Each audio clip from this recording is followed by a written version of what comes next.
உலகமெங்கும் வாழ்ந்து கொண்டிருக்கும் நெக்ஸ்ட் ஜென் நேயர்கள் அனைவருக்கும் அன்பான வணக்கங்கள். நான் உங்கள் வாழ்க வளமுடன் ஜோதிடர் ஸ்ரீ குரு சுந்தர வடிவேல்.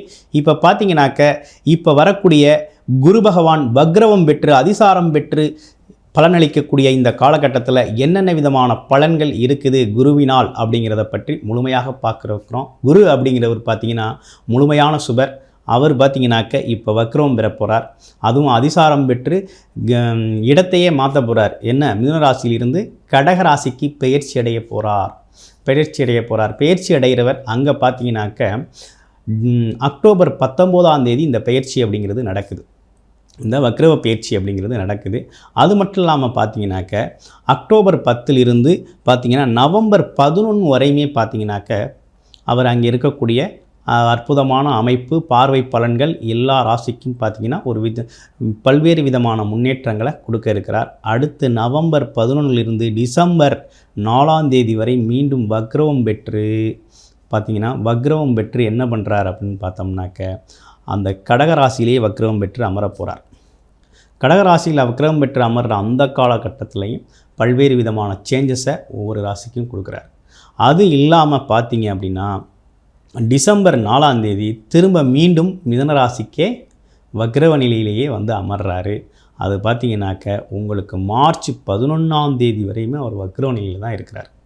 அப்போ இந்த காலகட்டத்தில் என்னென்ன விதமான மாற்றங்கள் நடக்க இருக்குது, ஒவ்வொரு ராசிக்கும் எப்படி இருக்கும், என்ன செய்யலாம் என்ன செய்யக்கூடாது அப்படிங்கிறதை பற்றி முழுமையான விவரங்கள் அப்படிங்கிறது ஒவ்வொரு ராசிக்கும் ரொம்ப தெளிவாக நம்ம இப்போ இந்த வீடியோ மூலமாக பார்க்க இருக்கிறோம். இப்போ உங்கள் ராசிக்கு எப்படி இருக்குது அப்படிங்கிறத நம்ம பார்ப்போம். சிம்ம ராசி காலபுருஷனின் 5வது ராசியாக இருக்கக்கூடிய சிம்ம ராசி அன்பர்களுக்கு வருகின்ற இந்த அதிசார குரு பயிற்சி அப்படிங்கிறது எப்படி இருக்குது அப்படின்னு பார்த்தோம் அப்படின்னா, சிம்ம ராசின்னு எடுத்துக்கிட்டோம்னா காலச்சக்கரத்தின் எத்தனாவது ராசி?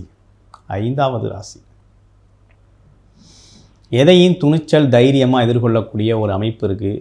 இயற்கையாகவே நம்ம தனித்து செயல்படக்கூடிய ஒரு ஆற்றல் அப்படிங்கிறது நமக்கு உண்டு.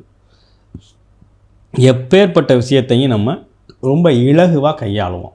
ஆமாம், இலகுவாக கையாளக்கூடிய திறன், தனித்திறன் அப்படிங்கிறதும் நமக்கிட்ட உண்டு.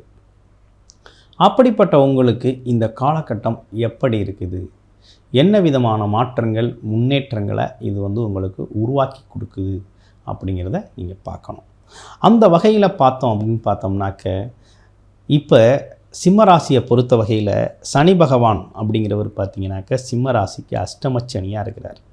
ராசியிலேயே கேது பகவான் குழப்பத்தை உருவாக்குறார். 7ஆம் இடத்துல ராகு பகவான் அப்படிங்கிறது போட்டிகளை உருவாக்குகிறார். 8ஆம் இடத்துல பார்த்தீங்கன்னா சனி பகவான் பார்த்தீங்கன்னா தடை தாமதத்தை உருவாக்கிக்கிட்டு இருக்கிறார். ஸோ இப்படிப்பட்ட காலகட்டத்தில் இந்த குரு பகவான் அப்படிங்கிறவர் தான் நமக்கு சாதகமாக இருந்தார். 11ஆம் இடத்துல லாபஸ்தானத்தில் அவர் மட்டும்தான் நமக்கு பாதுகாப்பாக இருந்த காலகட்டம் இந்த காலகட்டம். யாருக்கு? சிம்ம ராசிக்கு பாதுகாப்பாக இருந்தார்.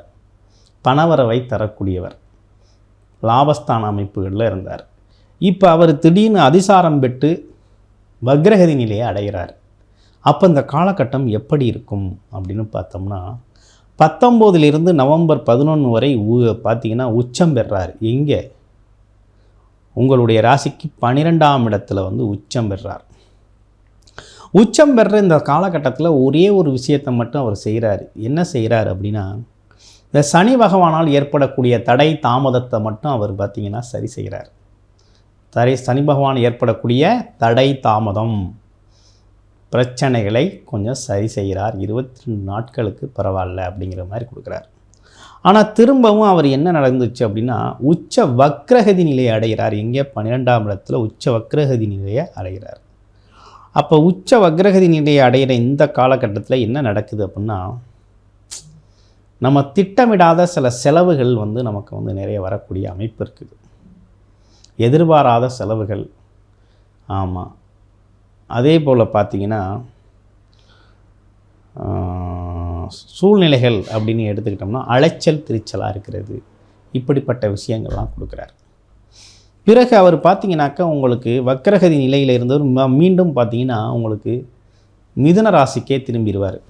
எந்த காலகட்டம் உங்களுக்கு பார்த்தோம் அப்படின்னா டிசம்பர் மாதம் 4 பார்த்திங்கன்னா மீனராசிலே திரும்ப போய் பயணம் பண்ணுறாரு. ஆனால் என்ன செய்கிறாருன்னா வக்ரகதி நிலையிலே இருக்கிறாரு.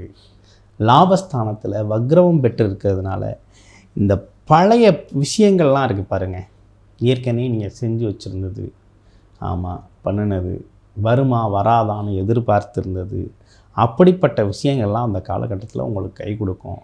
ஆனால் இருந்தாலும் அவ்வளவு சிறப்பாக இருக்குமா அப்படின்னு பார்த்தோம்னா கொஞ்சம் எதிர்பாராத செலவுகளும் வருத்தங்களும் கொஞ்சம் வந்து போகக்கூடிய அமைப்பை சிம்மராசிக்கு கொடுக்குறாரு. என்னென்னா பாதுகாப்பாக இருந்ததே அவர் தான், இப்போ அவரே வக்ரகதி ஆனதுனால அதுவும் பார்த்திங்கனாக்க லாபஸ்தானத்தில் வக்ரகதி நிலை அடைகிறதுனால கொஞ்சம் கூடுதல் கவனம் அப்படிங்கிறத எடுத்துக்கணும். இன்னொரு விஷயம், உங்களோட உடல் ஆரோக்கியத்திலையும் ஒரு கூடுதல் கவனம் அப்படிங்கிறத நீங்கள் எடுத்துக்க வேண்டிய அவசியம் இருக்குது. இந்த குரு வக்ரகதி நிலை அதிசாரம் வெற்று வக்ரம் பெறக்கூடிய இந்த காலகட்டத்தில், அதுவும் உச்சம் பலத்தில் இருக்கக்கூடிய இந்த காலகட்டத்தில் நீங்கள் கூடுதல் கவனம், உடல் ஆரோக்கியத்தில் கூடுதல் கவனம் எடுத்துக்க வேண்டிய அவசியம் அப்படிங்கிறது இந்த காலகட்டத்தில் இருக்குது. கொஞ்சம் திட்டமிட்டு செயல்படுறதும் ரொம்ப அவசியம் அப்படிங்கிறது இருக்குது. ஆமாம், பார்த்து இந்த காலகட்டத்தை பயன்படுத்துங்க. ஒரு சேலஞ்சிங்கான பீரியடாக தான் இந்த பீரியட் அப்படிங்கிறது உங்களுக்கு அமைஞ்சிருக்குது. ஆமாம், சேலஞ்சிங்கை ஃபேஸ் பண்ணணும் அப்படிங்கிற மாதிரி இருக்குது. மற்றபடி ஒன்றும் பெரிய விஷயம் இல்லை. உங்களுக்கு தசாபுத்தி அமைப்புகள் ரொம்ப ஸ்ட்ராங்காக இருக்குது, நல்லா இருக்குது அப்படின்னா இதெல்லாம் பார்த்து நீங்கள் பயப்பட வேண்டாம். இதெல்லாம் உங்களுக்கு ஒன்றும் பெரிய சிரமத்தை கொடுத்துறாது. ரொம்ப அற்புதமாக தான் இருக்கும், சிறப்பாக தான் இருக்கும், அதில் எந்த மாற்றமும் இல்லை. ஆமாம், இதை பார்த்து நீங்கள் பயப்பட வேண்டிய அவசியம் இருக்காது. கூடுதல் தகவல்கள் நீங்கள் தெரிஞ்சுக்கணுன்னு விருப்பப்பட்டீங்கன்னா டிஸ்பிளேயில் தர நம்பருக்கு கால் பண்ணி உங்களுடைய பிறப்பு ஜாதகம் தொடர்பான தகவல்களை நீங்கள் கொடுத்து அதற்கான தெளிவான பலன்களை பெற்றுக்கொள்ளலாம். நன்றி, வணக்கம், வாழ்த்துக்கள்.